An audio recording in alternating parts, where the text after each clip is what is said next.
Halo, ketemu lagi dengan Om Gatot.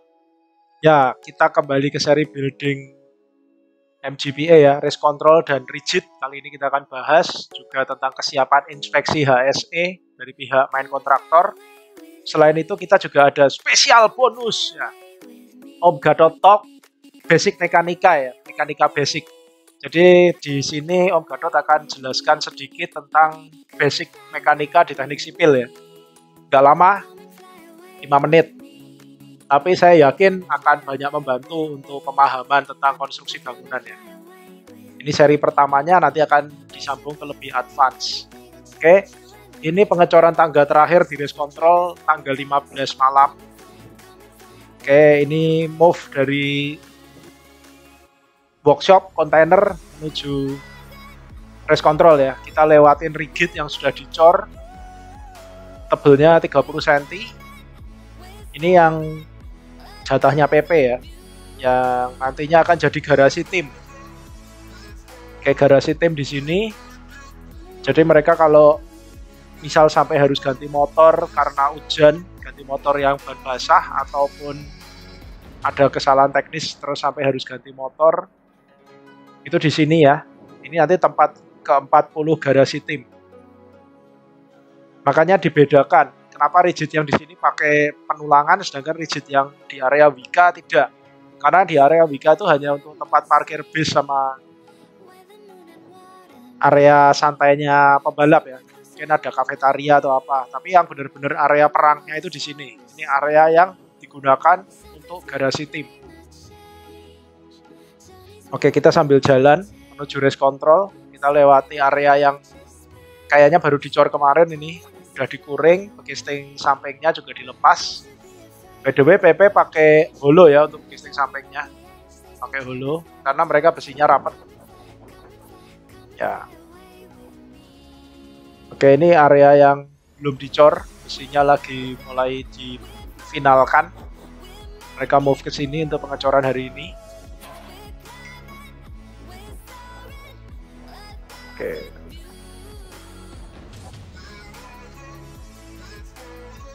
Ya, kita lihat yang area ini besinya belum betul-betul selesai ya, satu lapis.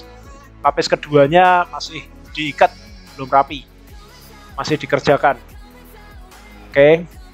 Nah, area yang sebelah sananya lagi ini baru satu lapis.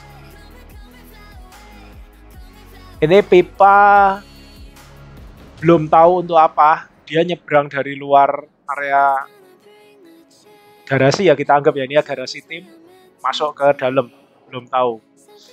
Oke, ini pasangan besinya baru sampai sini, udah habis. Yang ini belum. Saya juga belum tahu ya fungsi pipa itu apa. Mungkin kalau ada yang bisa ngasih tahu, saya juga akan berusaha cari tahu nanti. Oke, ini kalau lihat race control udah kelihatan.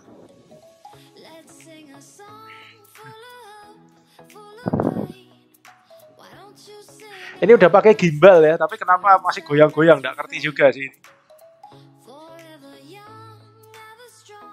Apa salah settingan gimbalnya atau gimbalnya yang nggak terlalu bener. Semoga yang lihat nggak pusing ya.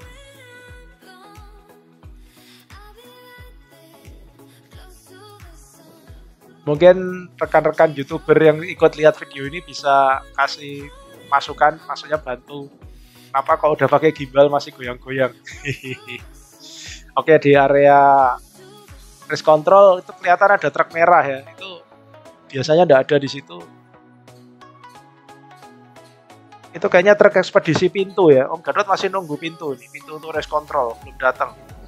Sebenarnya ini adalah bahan finishing terakhir yang ditunggu ya. Jadi kusen aluminium kita udah datang, bata ringan sudah, keramik sudah, saniter sudah, engsel-engsel dan handle pintu sudah, gypsum sudah, tinggal pintu ini yang belum datang. Ya ternyata betul, truk pintu ini yang belum datang, sama satu lagi cat sama kaca tempered untuk pintu ya, untuk pintu lobby.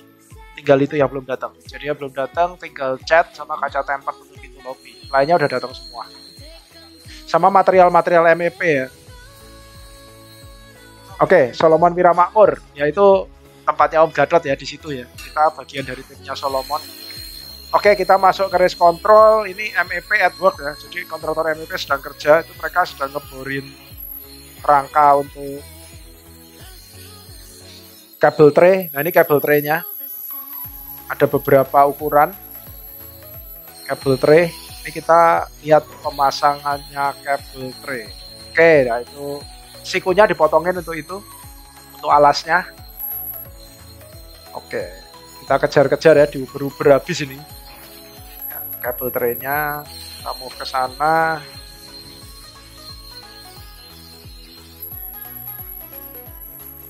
Oke, kelihatan ini orang plafon.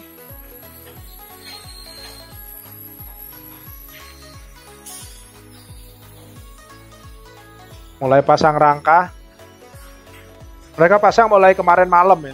Pasang rangka, mungkin kalau ada yang lihat di videonya YouTuber lain udah ada yang lihat mereka mulai pasang rangka. Mereka mulai kemarin malam pasang rangka.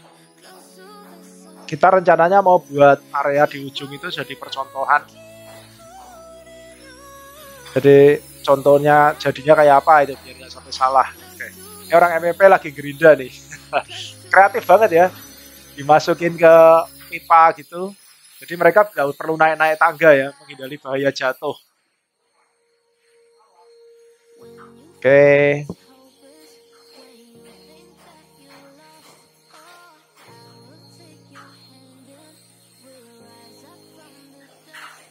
Ya ini plafonnya memang dipasang dulu sebelum plesteran ya, karena ME-nya belum selesai. Kalau kita plester dulu juga nanti diboboin lagi, resiko ya, plesterannya nggak bisa rapi. Jadi biarin aja ME-nya bobok dulu. Kita baru plester belakangan. Tadi kelihatan tangga yang dicor kemarin malam. Kita kemarin malam ngecor tangga itu tangga terakhir yang dicor. Udah nggak ada cor-coran lagi di sini. Ya ini kita masuk area race control room, area paling besar di sini. Bentang baloknya itu 12 meter ya. Wah, luar biasa. Bentang baloknya 12 meter. Ini gypsum yang akan dipakai di sini. Papan gypsumnya pakai Jaya Board Sheetrock. Jadi kita pakai papan gypsum yang mestinya sih kalau Om Gatot bilang sih ini paling mahal di Indonesia ya. Merek yang paling mahal dibanding misalnya ada beberapa merek gypsum lain ya. Sangat standar, sangat basic. Kita nggak main pakai material yang murah-murah. Kayak ini lagi mau cor balok atas pintu ya, ring balok. Oke, ini kembali ke area tadi, area ME kerja. Kita mau bergerak ke lantai 2. Oke, ini lantai 2 atau kalau di sini namanya lantai 1. Ini sudah rapi. Bekas bongkaran kemarin sudah dirapikan semua. Ya, kelihatan sudah rapi, sudah dikelompok-kelompokkan, siap untuk diturunkan. Oh ya, siang ini ada inspeksi dari Kepala Health and Safety Environment-nya PP. Jadi semua harus rapi ya. Jadi nanti akan dicek apakah proyek ini rapi atau tidak, bersih atau tidak, aman atau tidak. Yang paling utama sih aman atau tidak ya. Tapi biasanya kalau bersih dan rapi itu pasti aman. Kalau sudah berantakan, mana bisa aman. Ya ini staf HSE Om Gatot sedang pasang lifeline. Itu tujuannya memberi barikade terhadap area-area yang rawan jatuh. Jadi orang nyadar kalau di situ dekat situ ada lubang atau ada bukaan atau apa yang berbahaya, jadi nggak lewat. Atau kalaupun mereka harus lewat dari lifeline itu mereka sudah sadar bahwa itu area berbahaya, jadi lebih hati-hati. Ya ini rangka atap. Ya ini material-material sudah dikelompokkan, itu ada rail beam, jack base, dan juga sabuk-sabuk kolom. Ya ini rail beam lagi. Nah ini horizontalnya PCH ya, horizontalnya perancang PCH itu ada mesin vibrator beton. Oke, ini bersih-bersih, nginclong ngeceling karena mau diinspeksi. Wah. Udah rapi ya, bersih ya. Kalah-kalahin bangunan yang udah jadi.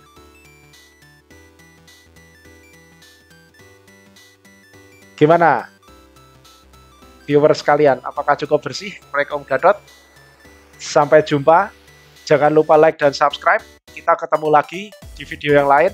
Tapi jangan lewatkan, setelah ini ada kuliah singkat tentang mekanika dari Om Gatot. Kita mulai.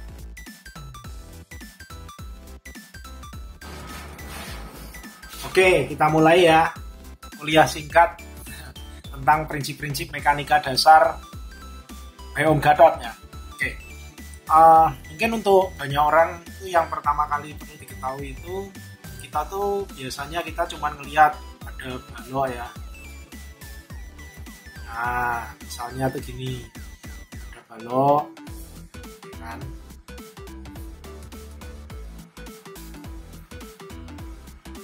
Oke, ini biasanya kalau orang ngomong gampang tuh jembatan ya, kayak gini.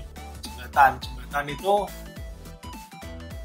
baloknya yang satu tuh sendi, yang satunya roll. Nah, terus ada juga yang sistem kalau kayak di bangunan itu cantilever. Cantilever tuh biasanya orang bilang gini ya. Nah, ini jepit, ya, sumbu jepit, ya, cantilever.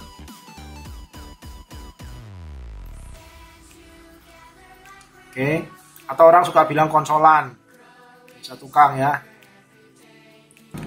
Nah, perbedaannya apa sih antara dua struktur ini? Nah, perbedaannya itu ini. Kalau peletakannya ini ya, ini namanya sendi ya. Nah, kalau sendi itu dia cuman bisa nerima beban ya. Itu, nah kalau sendi itu dia nggak bisa nerima momen ya. Jadi anggapannya di sini tuh dia bisa nerima beban vertikal sama ya horizontal. Oke. Nah, terus yang kedua itu peletakan roll. Nih ya. Nah, kalau roll itu dia bisa nerima satu arah vertikal, tapi dia nggak bisa nerima horizontal. Oke. Nah, yang ketiga itu peletakan yang namanya jepit. Jepit. Nah, kayak gini. Nah, jepit ini bisa nerima gini ya. Ini dan juga ini ya, momen. Oke. Basicnya tuh sebenarnya ini. Basicnya tuh ini aja struktur. Nah, terus yang berikutnya itu apa sih yang bekerja di dalamnya ini? Nah, untuk yang bekerja di dalamnya ini, struktur ini tuh ada beberapa gaya. Yang pertama itu gaya geser, ya kan? Gaya geser tuh kita simbolin N, ya kan? Terus yang kedua itu momen ya. Nah, oke, terus ada gaya-gaya peletakan. Nah, gaya geser itu biasanya kalau di bagian balok, oke saya gambar di sini ya. Oke, misalnya nih kayak gini. Nah, kalau gaya geser itu anggaplah bebannya itu beban merata. Nah, ini kalau di struktur bangunan banyak beban merata kayak gini ya. Kalau nah, beban merata ya, semua ke bawah. Nah, itu. Oke, gaya gesernya tuh pasti kayak gini.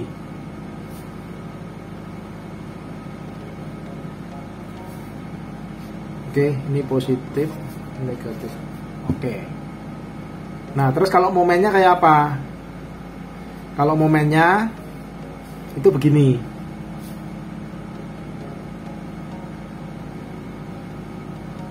Nah, ups, pas. Nah, ini momen maksimumnya ada di sini. Ya, kalau makanya kenapa kalau kita bikin sambungan beton itu biasanya seperempat bentang di sini ya, kira-kira. Di sini tuh momennya nggak terlalu besar, gaya gesernya juga nggak terlalu besar. Apalagi kalau itu diterapkan di bangunan, karena kalau di bangunan tuh sistem peletakannya nggak seperti ini ya. Kalau di bangunan itu sistem peletakannya itu jepit-jepit. Kalau di balok itu sistem peletakannya jepit-jepit. Nah, tentang jepit-jepit ini lebih advance. Nanti kita bahas lain kali ya. Kali ini kayaknya untuk awal-awal kita cukupin sampai di sini. Nanti berikutnya kita akan bahas lebih detail tentang peletakan cantilever, terus penulangan cantilevernya kayak apa ya. Jadi kita akan bahas ini nanti di video berikutnya. Jadi gimana tulangan di area cantilever, ciri-cirinya kayak apa, terus apa yang harus dilakukan. Oke, gitu dulu. Sip.